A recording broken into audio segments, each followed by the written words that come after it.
बजे की हर बड़ी खबर देख रहा है इंडिया मेरे साथ। नमस्कार, गुड इवनिंग, आप सभी के साथ मैं हूं मलिका मल्होत्रा। आइए करते हैं आज के सफर की शुरुआत। बीते कई दिनों से दिल्ली एनसीआर में प्रदूषण खतरनाक स्तर पर है। इंडस्ट्रियल इलाकों में हालात बेहद खराब है। हवा इतनी जहरीली हो गई है कि लोगों को सांस लेने में दिक्कत हो रही है। अब कड़े फैसले लिए जा रहे हैं। 18 दिसंबर से बिना पीयूसी पेट्रोल डीजल नहीं मिलेगा। कंस्ट्रक्शन मटेरियल लाने वाले ट्रक और BS6 से नीचे दिल्ली से बाहर के वाहनों की भी नो एंट्री रहेगी। लेकिन सवाल यह है कि क्या इससे हालात सही होंगे?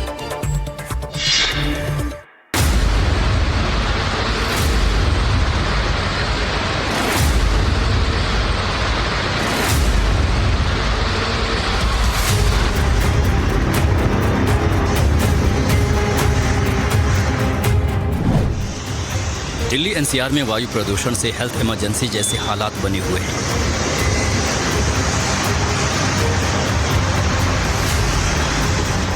इस स्थिति के मद्देनजर अब दिल्ली सरकार से लेकर यूपी के सीएम योगी आदित्यनाथ भी एक्शन में हैं। इधर दिल्ली में कल से बेहद सख्त नियमों को लागू किया जा रहा है। इन नियमों के लागू होने से उम्मीद जताई जा रही है कि प्रदूषण से कुछ राहत मिल सकती है। No pollution under control certificate, no fuel. Environment minister Manjinder Sirsa ने कल ये घोषित किया है कि जिस गाड़ियों के पास पोल्यूशन अंडर कंट्रोल सर्टिफिकेट नहीं रहेगा उन लोगों को फ्यूल नहीं दिया जाएगा पेट्रोल पंप्स में। मैं अभी कनॉट प्लेस की इंडियन ऑयल पेट्रोल पंप में हूँ और इधर पता करते कि ये जो इन्फॉर्मेशन जो एनवायरमेंट मिनिस्टर ने दिया ये कितना इम्प्लीमेंट हुआ है या इन्फोर्स्ड हुआ है। भैया आप बताइए, आप लोगों को कुछ बताया गया है कि जो PUC सर्टिफिकेट वाले गाड़ियाँ आ रही है कि नहीं आ रही है उन लोग को तेल नहीं दिया जाएगा? नहीं, ये चीज़ हम लोग को बताया नहीं गया अभी बताया नहीं। उसके लिए यहाँ पे वो बोर्ड लगेगा एक, और यहाँ पे माइक लगा हुआ है स्पीकर, तो उसको नंबर नोट कर लेगा वो। तो जैसे आएगी गाड़ी तो नंबर नोट करके स्पीकर बोल देगा, पहले बता देगा हमको कि इस नंबर गाड़ी पे पेट्रोल नहीं डालना, इसका PUC नहीं है या 15। इधर तो कोई बोर्ड नहीं दिख रहा है। अभी वो हटा दिया उन्होंने, अभी दोबारा शुरू होगा वो। एक बार बीच में लगा लिया था, कुछ दिन लगाया, फिर दोबारा करेंगे, वो बंद हो गया अभी फिलहाल। हाँ जी, हाँ जी। तो द ग्राउंड रियलिटी अगर हम देखें इधर कनॉट प्लेस की इंडियन ऑयल पेट्रोल पंप में अभी तक कुछ एनफोर्समेंट नहीं किया गया है। दिल्ली में कल से कई कड़े नियम लागू किए जा रहे हैं। इनमें नंबर 1 पर है दूसरे राज्यों में रजिस्टर्ड सिर्फ BS6 गाड़ियों को ही दिल्ली में एंट्री मिलेगी। इसके अलावा नंबर 2 पर दूसरी कैटेगरी की गाड़ियां हैं, यानी BS2, 3 और 4 की सभी गाड़ियों की एंट्री अगले आदेश तक प्रतिबंधित रहेगी। इनमें प्राइवेट कारें, टैक्सियां, स्कूल बस से लेकर कमर्शियल गाड़ियां भी शामिल हैं। इसके अलावा नंबर 3 पर जो कड़ा नियम है वो ये है कि दिल्ली में चल रही दूसरे राज्यों की गाड़ियों की भी जांच होगी। अगर वो BS6 नहीं मिली तो उन्हें भी जब्त किया जाएगा। पेट्रोल और डीजल के नियम को लेकर पेट्रोल पंप संचालकों की अपनी परेशानी है। उनका कहना है कि हम लोग कैसे पहचान करेंगे कि किस गाड़ी को पेट्रोल देना है। हम कैसे चेक करें कि किसी का प्रदूषण हो रखा है या नहीं हो रखा है? उसका एक्सपायर हो गया तो हम कैसे चेक करें गाड़ी को? तो कोई प्रॉपर सिस्टम लगे भाई, वो बताए कि भाई यहाँ इस गाड़ी का PUC खत्म हो गया है या एक्सपायर है, और वो आवाज़ दे, हमें पता लगे तो ठीक है। अब ऐसे मैक्सिमम इस गाड़ी को हम बोलेंगे नंबर से कोई पता थोड़ी लग रहा है हमारे को भाई इसका पॉल्यूशन हुआ है या नहीं हुआ। हम कैसे कर सकते हैं? ये चुनौती है एक आप लोगों के सामने कि कैसे चेक करें गाड़ियों को। जी, तो क्या ऐसा कोई ऑप्शन है, अभी कोई रास्ता है चेक करने का? सर हमारे पास तो ऐसा कोई सिस्टम है नहीं। अगर कंपनी देगी सिस्टम तो और क्या सरकार ने कुछ व्यवस्था कल के लिए की, कुछ सजग बताया है? नहीं, अभी तक कुछ नहीं है हमारे पास, अभी कुछ नहीं आया, खाली न्यूज़ में सुन रहे हैं कि भाई इस तरह की कंडीशन है। बाकी तो हमारे को अभी कोई ऐसी इन्फॉर्मेशन नहीं। तो वहीं कार चालकों और बाइक वालों ने भी अपनी परेशानी जाहिर की है। सर आपका नाम? अजय जी। अजय जी, आप पॉल्यूशन के लिए आज आए थे यहाँ पर? हाँ जी, पॉल्यूशन एक्सपायर हो गया था, कल से कह रहे हैं फ्यूल नहीं मिलेगा, तो आई थॉट। तो क्या है इसमें बता रहे हैं अभी हुआ है कि नहीं आपका रिन्यू, या अभी नहीं हो पाया? नहीं, इनका सर्वर ख़राब है, कह रहे हैं अभी 1 हफ्ते से अप डाउन हो रहा है। हाँ।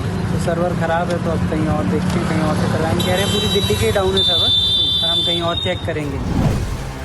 हालांकि दिल्ली में एंट्री लेने वाली ज्यादातर गाड़ियां BS4 कैटेगरी वाली हैं। ऐसे में इंटरस्टेट बसों का ऑपरेशन भी प्रभावित हो सकता है।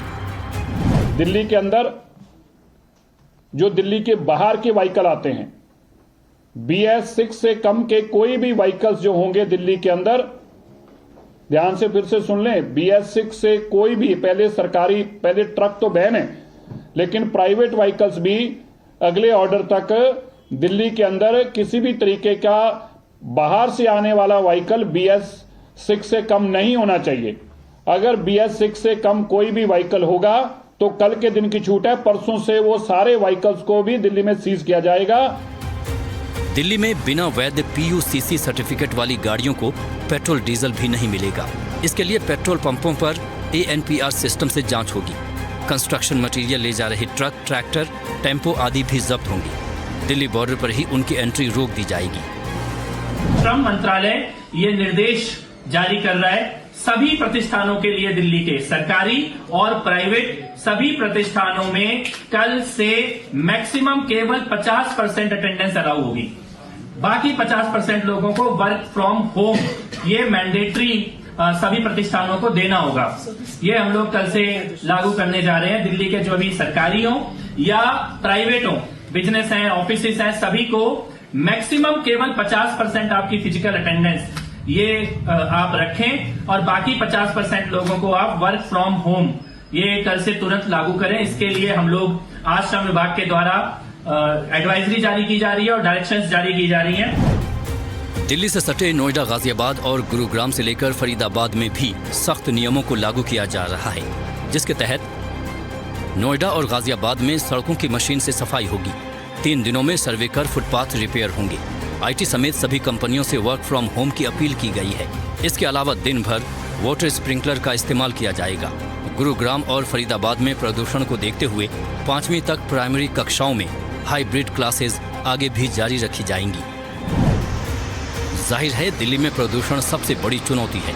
केजरीवाल सरकार हो या फिर उससे पहले की कांग्रेस की शीला दीक्षित की सरकार हो, ये सभी सरकारें इस चुनौती से निपटने में कारगर साबित नहीं हो पाई हैं। ऐसे में देखना होगा कि CM रेखा गुप्ता और उनकी टीम लोगों को प्रदूषण से निजात दिलाने के लिए क्या उपाय करेंगी। Bureau report, NDTV India.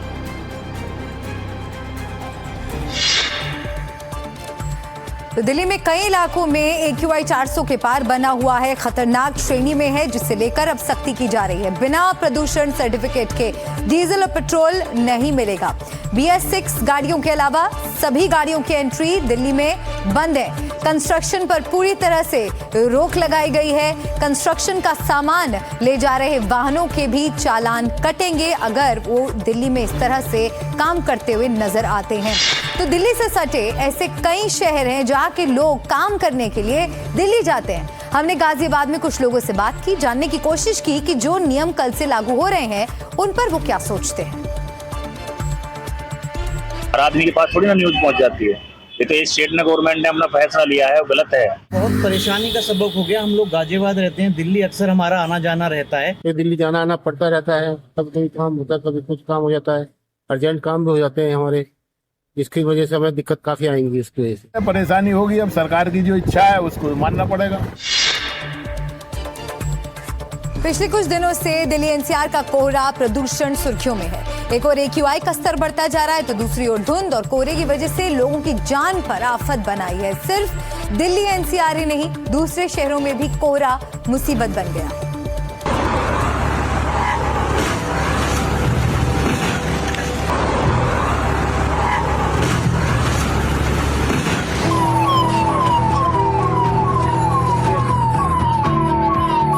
कोहरे का कहर, आफत बना कोहरा। कोहरे से सावधान, घना कोहरा ले रहा जान। एक्सप्रेसवे पर भीषण हादसे। कोहरे की वजह से इन दिनों सड़कों पर भयानक हादसे हो रहे हैं।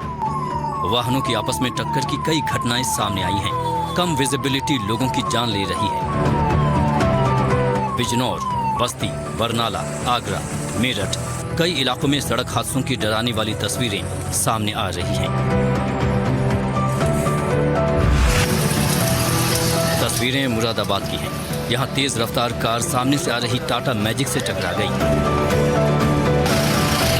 टक्कर इतनी तेज थी कि दोनों वाहन बुरी तरह क्षतिग्रस्त हो गए। हादसे में कार और मैजिक सवार कुल 6 लोग घायल हो गए। हादसा सुबह के वक्त हुआ जब आगरा हाईवे पर दृश्यता काफी कम थी। आसपास मौजूद लोगों ने तुरंत पुलिस को सूचना दी। सूचना मिलते ही कुंदरकी पुलिस मौके पर पहुंची।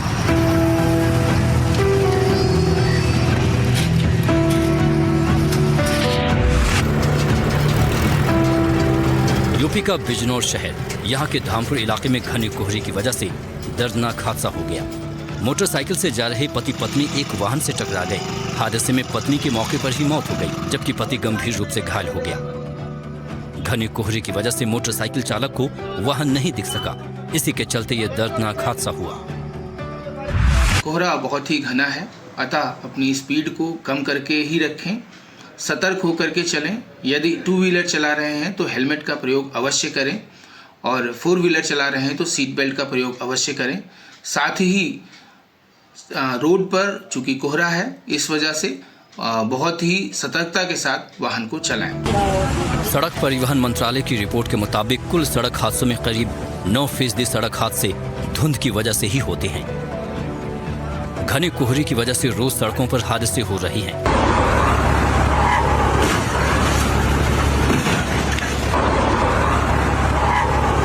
सोमवार को भी एक भयानक हादसा हुआ था, जिसमें एक एक करके करीब 25 गाड़ियां आपस में टकरा गई थी। दिल्ली मुंबई एक्सप्रेस वे पर यह हादसा हुआ था और इसके पीछे भी घने कोहरे की चादर थी।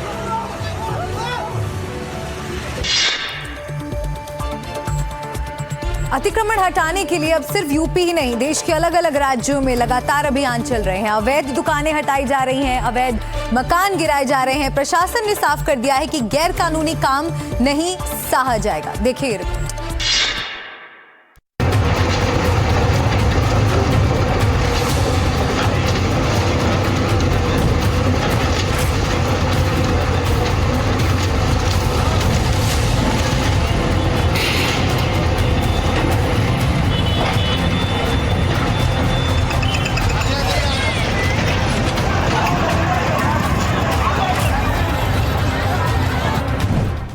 अतिक्रमण पर आक्रमण।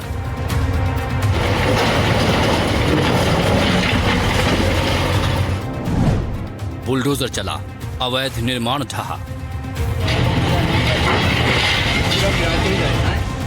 अतिक्रमण के खिलाफ यूपी के सीएम योगी आदित्यनाथ का मॉडल अब दूसरे राज्य भी अपना रहे हैं।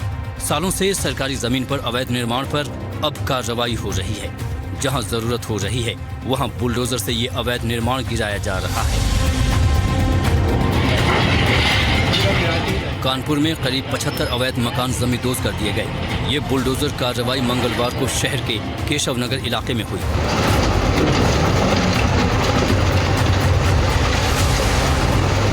जानकारी के अनुसार जिस जमीन पर ध्वस्तीकरण की यह कार्रवाई की गई, वो प्राधिकरण की बेशकीमती संपत्ति है, जिसकी कीमत करोड़ों में है।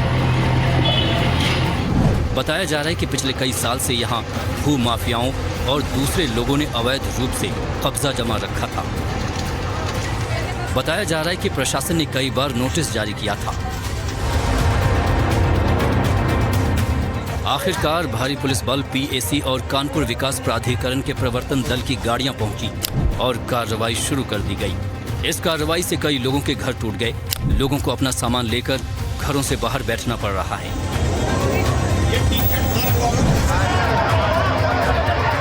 तस्वीरें बिहार के रोहतास की हैं, जहां प्रशासन की बुलडोजर कार्रवाई के दौरान जमकर हंगामा हुआ। लोगों का गुस्सा फूट पड़ा, सड़कों पर आगजनी तक हुई, नारेबाजी हुई।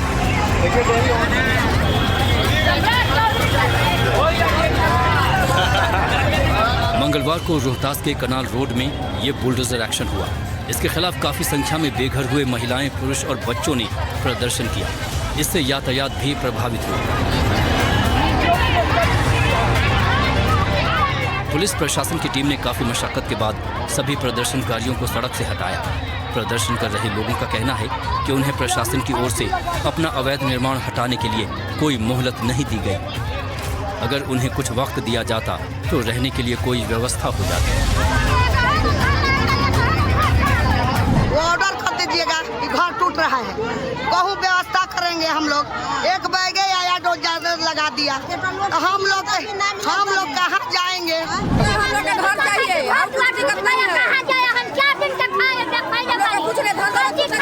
चाहिए? चार दाल कुल मिला गलबा तुरवा के खड़ी हैं रोड पे ठंडा में, कहाँ जाएंगी? सबको घर पे बुलडोजर चलवा रहे हैं।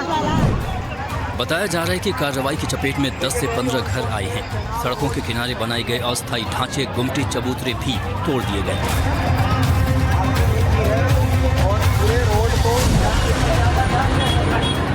रोहतास के अलावा बिहार के समस्तीपुर में भी बुलडोजर कार्रवाई हुई।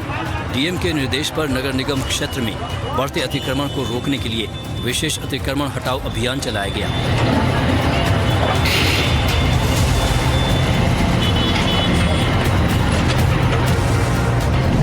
मंगलवार को नगर निगम की 2 टीमों ने भारी पुलिस बल के साथ शहर के अलग अलग हिस्सों में अभियान चलाकर सड़क और फुटपाथ से अतिक्रमण हटाया गया।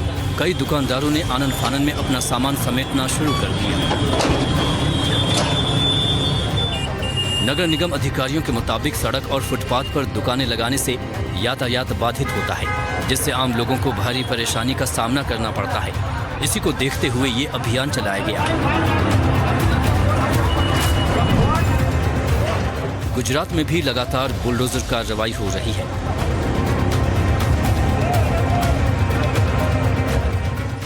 अहमदाबाद म्युनिसिपल कॉरपोरेशन यानी एएमसी ने मेगा डेमोलिशन ड्राइव चलाकर करीब 150 अवैध कब्जों पर बुलडोजर चला दिया। अधिकारियों के मुताबिक अवैध निर्माण करने वालों को पहले नोटिस दिया गया था, लेकिन मकान खाली न किए जाने पर सख्त कार्रवाई करनी पड़ी। हालांकि इसकी वजह से दर्जनों परिवार एक झटके में बेघर हो गए। हालात इतने तनावपूर्ण हो गए कि मौके पर भारी पुलिस की तैनाती करनी पड़ी। स्थानीय लोगों का आरोप है कि बिना वैकल्पिक आवास की व्यवस्था के उनके घर तोड़े गए। प्रभावितों ने सरकार से पुनर्वास की मांग की।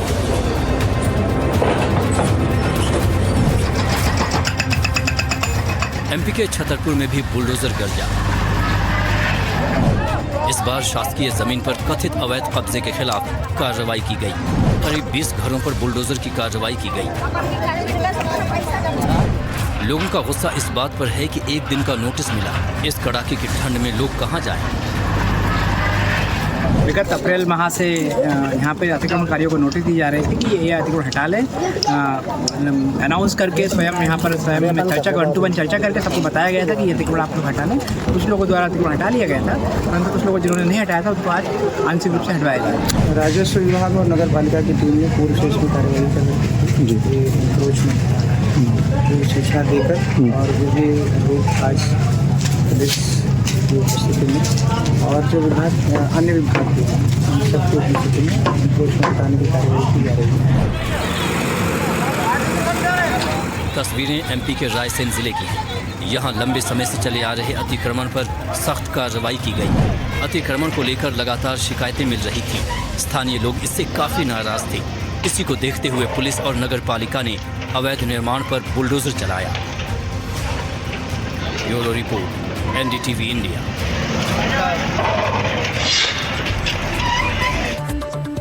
और इसी कड़ी में बिहार के समस्तीपुर में अवैध निर्माण के खिलाफ बुलडोजर एक्शन लिया गया।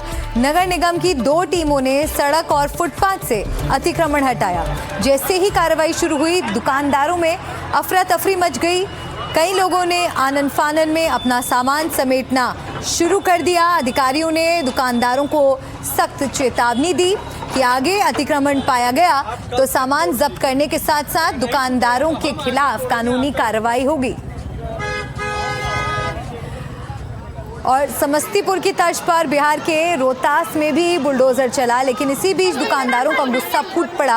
अतिक्रमणकारियों ने बीच सड़क पर आगजनी कर अपना विरोध जताया। सभी प्रदर्शनकारी स्थानीय विधायक सोनू सिंह के खिलाफ नारेबाजी कर रहे थे और उन्होंने इस दौरान करीब 2 से 3 घंटे तक सड़क को ब्लॉक करके रखा। विरोध प्रदर्शन के कारण कैनाल रोड पूरी तरह जाम हो गई, जिससे वाहन चालकों के साथ साथ राहगीरों को भी भारी परेशानी उठानी पड़ी। तो समस्तीपुर, रोहतास, कानपुर और रायसेन की आपको तस्वीरें दिखा रहे हैं, जहां पर अतिक्रमण पर आक्रमण हुआ। बुलडोजर से कार्रवाई देखने को मिली।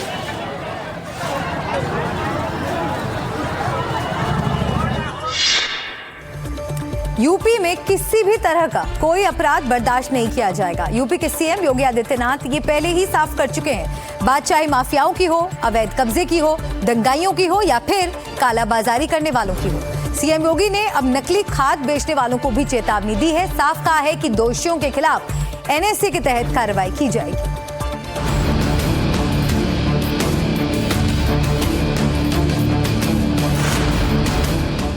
सीएम योगी की चेतावनी, किसानों को परेशान किया तो मिलेगी सजा। मिलावटखोरों, काला बाजारियों को कड़ा संदेश। दोषी निकले तो लगेगा एनएसए। यूपी में किसानों को परेशान किया गया तो बख्शा नहीं जाएगा। नकली खाद बेची तो कार्रवाई होगी। खाद की कालाबाजारी की तो सजा मिलेगी। मुख्यमंत्री योगी आदित्यनाथ ने साफ कहा है कि ऐसे लोगों पर राष्ट्रीय सुरक्षा कानून यानी एनएसए के तहत कार्रवाई की जाएगी। मुख्यमंत्री मंगलवार को खाद की उपलब्धता और वितरण व्यवस्था की उच्च स्तरीय समीक्षा बैठक को संबोधित कर रहे थे। उन्होंने निर्देश दिए कि सहकारिता और कृषि मंत्री हर दिन खाद की उपलब्धता और वितरण की समीक्षा करें। मुख्यमंत्री कार्यालय से भी हर जिले की सीधी निगरानी की जाएगी। सीएम ने सभी जिलों में डीएम, एडीएम और एसडीएम को खाद की दुकानों और सहकारी समितियों का नियमित और औचक निरीक्षण करने के निर्देश दिए। उन्होंने कहा कि ओवर रेटिंग किसी भी हालत में न हो। खाद समितियां निर्धारित समय के अनुसार खोली जाएं। डीएपी, यूरिया और पोटाश किसानों को सिर्फ तय सरकारी दरों पर ही उपलब्ध कराए जाएं। जहां भी अनियमितता मिले तत्काल कार्रवाई की जाए, जिम्मेदारी तय की जाए। फील्ड में तैनात अधिकारियों की गतिविधियों पर भी नजर रखी जाए। इस बैठक में कृषि मंत्री सूर्य प्रताप शाही और सहकारिता राज्य मंत्री जेपीएस राठौर भी शामिल थे। सीएम ने साफ आदेश दे दिया है कि किसी भी तरह की अवैध हरकत बर्दाश्त नहीं होगी। जो लोग इसमें दोषी पाए जाएंगे उन्हें कड़ी सजा मिलेगी। सीएम योगी ने खाद की कालाबाजारी और नकली या मिलावटी खाद बेचने वालों के खिलाफ सख्त रुख अपनाया है। दोषी लोगों पर एनएसए यानी राष्ट्रीय सुरक्षा अधिनियम के तहत कार्रवाई की जाएगी। माना जा रहा है कि सीएम योगी के ये निर्देश सीधे किसानों की मदद के लिए हैं। ये सुनिश्चित करने की कोशिश है कि किसी भी किसान को खाद के लिए भटकना न पड़े, उन्हें मिलावटी खाद न मिले और कहीं भी कालाबाजारी न हो। लखनऊ से रणवीर सिंह के साथ ब्यूरो रिपोर्ट, एनडीटीवी इंडिया।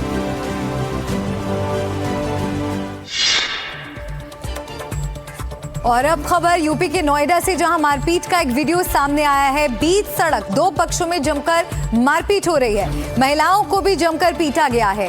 बाल और कपड़े पकड़कर जमीन पर फेंका जा रहा है। पुलिस वायरल वीडियो के आधार पर जांच कर रही है।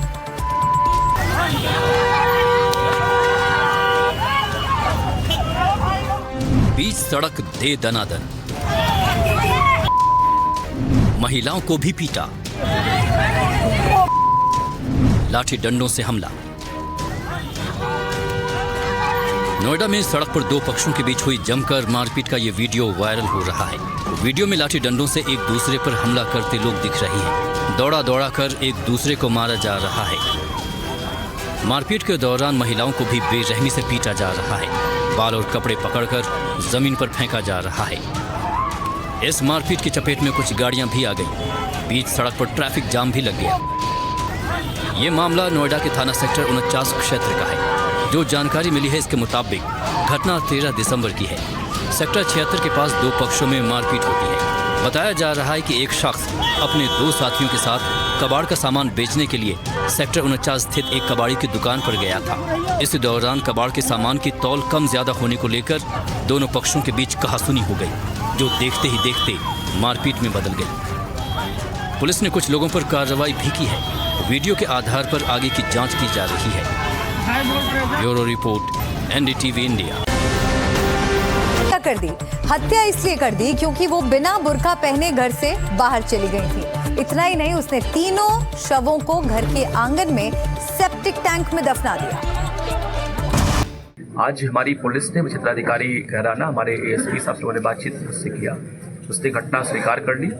पुलिस को मौके पे ला के डेड बॉडी बरामद कर दी। डेड बॉडी निकल चुकी है। इसमें हम लोग डेड बॉडी को पीएम के लिए भिजवा रहे हैं और फारूक हमारे हिरासत, उससे हमारी डिटेल और पूछताछ हो रही है। उसने पूरी घटना करना स्वीकार किया है। उसके फादर जो दाऊद है उन्होंने पूरी घटना बताई कि साहब मुझे शक था कि कुछ घटना इससे कारित की है, इसलिए मैंने प्रधानगिरी पुलिस को बताया। चलिए आपको ग्राफिक्स के जरिए भी समझाते हैं कि आखिर ट्रिपल मर्डर की इस वारदात के पीछे की क्या वजह सामने आई है।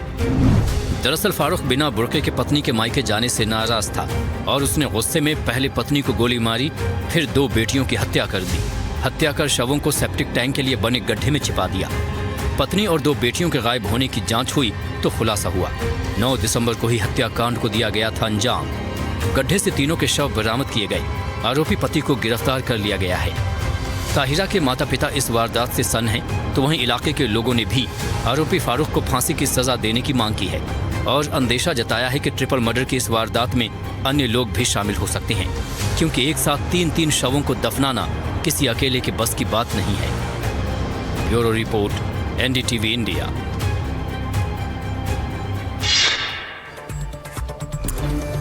और अब बात करते हैं मध्य प्रदेश के कांकेर की, जहां धर्मांतरण को लेकर बवाल मच गया है। कब्र को लेकर 2 समुदाय भिड़ गए हैं। हालात ये है कि एक बड़ी संख्या में पुलिस बल तैनात करना पड़ा है।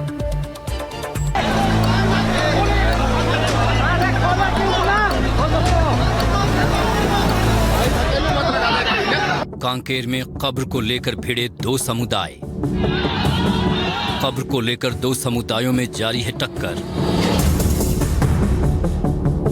छत्तीसगढ़ के कांकेर में एक तरफ सुरक्षा बलों के लोग हैं, पुलिस है, तो दूसरी तरफ आदिवासी समाज के लोग हैं। कांकेर में बीते 24 घंटे से जारी बवाल थमने का नाम नहीं ले रहा है।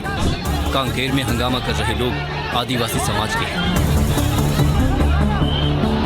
ये भीड़ जिस जगह से ईंट पत्थर और मिट्टी हटा रही है वो जगह कब्र है। इस कब्र को लेकर कांकेर में बवाल मचा हुआ है और ये पूरा मामला धर्मांतरण को लेकर जारी बवाल का हिस्सा है। कांकेर के आमा बेड़ा इलाके के बड़े तेवड़ा गांव में बीते 2 दिनों से इसी तरह से पुलिस और आदिवासी समुदाय के लोग आमने सामने हैं। दरअसल बड़े तेवड़ा गांव सरपंच ने अपने पिता का शव गांव में ही दफन कर दिया, जिससे आदिवासी समाज के लोग आक्रोशित हो गए और गांव से कब्र को हटाने की मांग करने लगे। इस दौरान मौके पर भारी संख्या में पुलिस भी पहुंच गई, लेकिन आदिवासियों की भीड़ मौके से हटने का नाम नहीं ले रही है। बीते 2 दिनों से जारी बवाल के चलते कई ग्रामीण घायल भी हुए। इस दौरान कई बार ऐसे हालात भी बने कि ग्रामीणों ने पुलिस वालों के ऊपर पथराव भी किया है। बहरहाल पुलिस और सुरक्षा बलों की टीम मौके पर है और ये पूरा इलाका नक्सल प्रभावित भी माना जाता है। लिहाजा संवेदनशीलता के साथ प्रशासन मामले को शांत करने की कोशिश में जुटा है। Bureau report, NDTV India.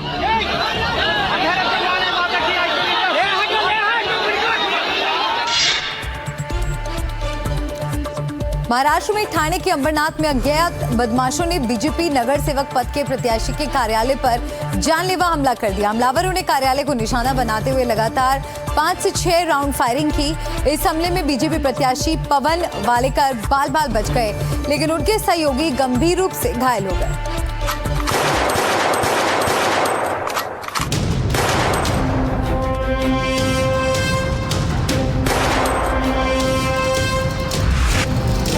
ये तस्वीरें देखिए, 2 अज्ञात हमलावर बाइक पर आते हैं। पीछे बैठा हमलावर बाइक से उतरता है, गन बाहर निकालता है और ताबड़तोड़ फायरिंग शुरू कर देता है। लगातार फायरिंग और फिर हमलावर बाइक से भाग जाते हैं। ये तस्वीरें महाराष्ट्र के ठाणे की हैं। महाराष्ट्र में नगर निकाय चुनाव की गहमा गहमी के बीच ठाणे के बरनाथ में बीजेपी उम्मीदवार पवन वालेकर के कार्यालय पर यह हमला हुआ है।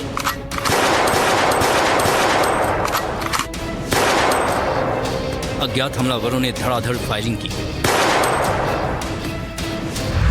पवन वालेकर अंबरनाथ नगर परिषद चुनाव के लिए पैनल नंबर 4 से बीजेपी के उम्मीदवार हैं।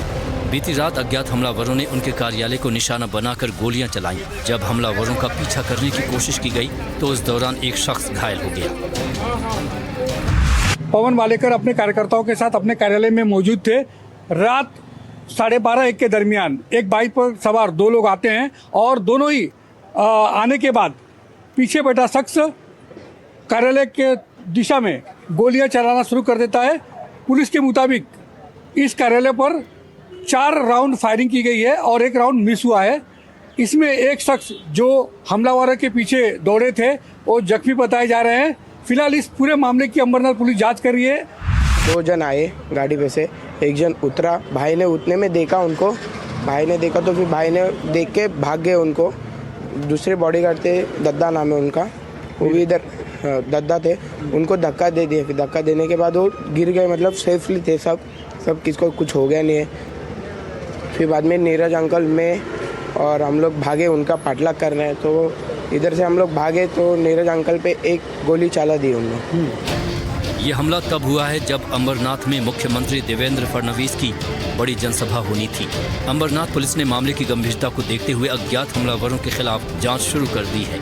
इलाके में तनाव को देखते हुए भारी पुलिस बल तैनात किया गया है।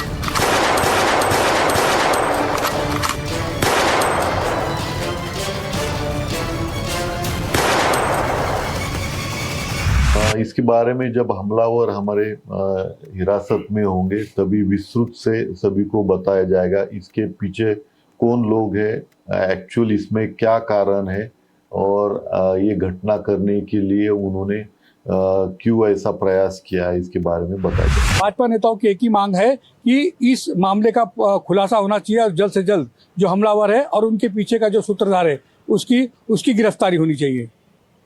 अंबरनाथ से कैमरामैन प्रभात दास के साथ अमजद खान, एनडीटीवी।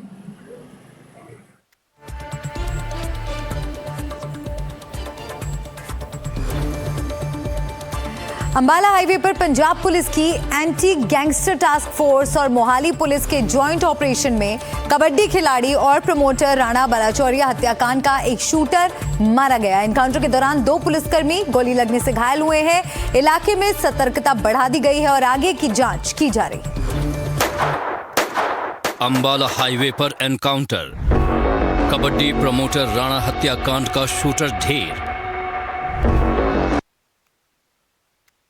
कबड्डी प्रमोटर राणा बलाचौरिया की हत्या के मामले में पंजाब पुलिस को बड़ी कामयाबी हाथ लगी है। अंबाला हाईवे पर लालरू के पास एनकाउंटर हुआ है जिसमें कबड्डी प्रमोटर राणा हत्याकांड का एक शूटर मारा गया है। साथ ही इस हत्याकांड के मास्टरमाइंड को भी गिरफ्तार कर लिया गया है। ये जो है बेसिकली डोनी बल गैंग का ही एसोसिएट है। ये एक लड़का है ऐशदीप सिंह जो कि 25 नवंबर को मॉस्को रशिया से आया था। उसी ने इनको यहाँ पे जो है इस ऑपरेशन को प्लान किया था, मास्टरमाइंड था। उसका जो ऑन ग्राउंड सपोर्ट थी वो इस लड़के ने, हरपिंदर ने, मिड्डा जिसकी डेथ हुई है, उसने प्रोवाइड की थी। हाँ जी बिल्कुल। नहीं, जो एक्टिव, देखिए अलग अलग टीम्स होती हैं इनकी। एक्टिव शूटिंग टीम थी, कोई रेकी टीम थी, कोई जिन्होंने एस्केप प्लान गाड़ी बाइक दिया वो अलग टीम थी। तो ये जो है इन सबको कोऑर्डिनेट कर रहा था on ground on behalf of डोनी बल। हाँ जी, लॉजिस्टिक्स इनके पास। आपके लड़कों को भी लगी है गोली? दो मुलाजिम जो है इंजर है, एक क्रिटिकल है, एक को माइनर इंजरीज है। उसकी जो है बुलेट प्रूफ वेस्ट है, उसमें फायर लगा है। ये पूरी कार्रवाई पंजाब पुलिस की एंटी गैंगस्टर टास्क फोर्स और मोहाली पुलिस के जॉइंट ऑपरेशन का हिस्सा रही। राणा बलाचौरिया की हत्या के बाद से ही ये मामला पंजाब में कानून व्यवस्था का बड़ा सवाल बन गया था। शूटर्स की पहचान के बाद पुलिस ने कई टीमों का गठन कर अलग अलग इलाकों में दबिश दी और संदिग्ध मूवमेंट पर नजर रखी। पुलिस को इनपुट मिला था कि हत्याकांड से जुड़ा एक शूटर अंबाला हाईवे के रास्ते भागने की कोशिश कर रहा है। लालरू के पास नाकेबंदी के दौरान खुद को घिरा देख आरोपी ने पुलिस पर फायरिंग शुरू कर दी। जवाबी कार्रवाई में पुलिस ने उसे ढेर कर दिया।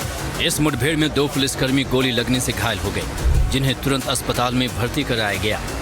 Bureau report, NDTV India. और अंबाला हाईवे पर जिस जगह ये एनकाउंटर हुआ है वहां पहुंचे हैं हमारे सहयोगी गुरप्रीत सिंह चीना। आइए देखते हैं उनकी रिपोर्ट।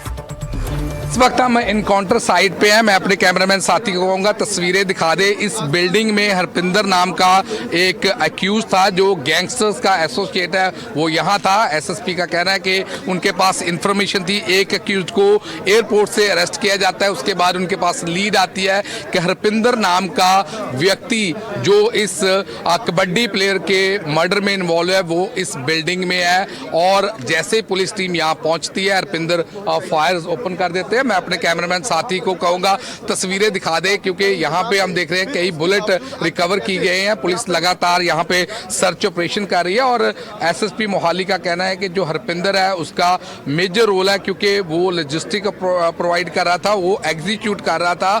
और जो शूटर्स है उनको भी जो पुलिस है वो आइडेंटिफाई कर चुकी है। हम तस्वीरों के माध्यम से देख रहे हैं कि ये वो बिल्डिंग है यहाँ पे हरपिंदर का इनकाउंटर किया गया है। क्योंकि पहले जब पुलिस टीम यहाँ पहुँचती है उसके बाद बाद यहाँ पे हरपिंदर की तरफ से गोलीबारी शुरू कर देती है और पुलिस भी फायरिंग करती है और उसमें हरपिंदर मारा गया है। लेकिन पुलिस का कहना है कि इस कबड्डी जो प्लेयर के मर्डर केस में कई लोग इन्वॉल्व है, उसमें एक हरपिंदर का भी एक मेजर रोल है क्योंकि इसने पूरी एग्जीक्यूशन की थी और जो मास्टरमाइंड था वो दिल्ली एयरपोर्ट से अरेस्ट कर लिया था। हम देख सकते हैं ये बुलेट्स दिखा रहे हैं जो पुलिस ने यहाँ पे रिकवर किया है और पुलिस का कहना है कि हम जो मेन शूटर्स थे उनको आइडेंटिफाई कर चुके हैं और कई लोगों का इसमें रोल है जिसको हम लगातार आइडेंटिफाई कर रहे हैं। लग रहा है कि मल्टी लेवल जो प्लानिंग की गई थी कि जैसे मोहाली में स्टेडियम में जो कबड्डी प्लेयर है, जो कबड्डी प्रमोटर है, उसकी हत्या की गई थी, उसके बाद कई लीड्स ली गई है और उन लीड्स पे वर्क कर रहे हैं और जो मेन शूटर्स हैं उनको ऑलरेडी आइडेंटिफाई कर लिया गया है और उनको भी जल्द से जल्द गिरफ्तार कर लिया जाएगा। कैमरामैन राजेश के साथ गुरप्रीत सिंह चीना फॉर NDTV, लालड़ू, मोहाली, पंजाब।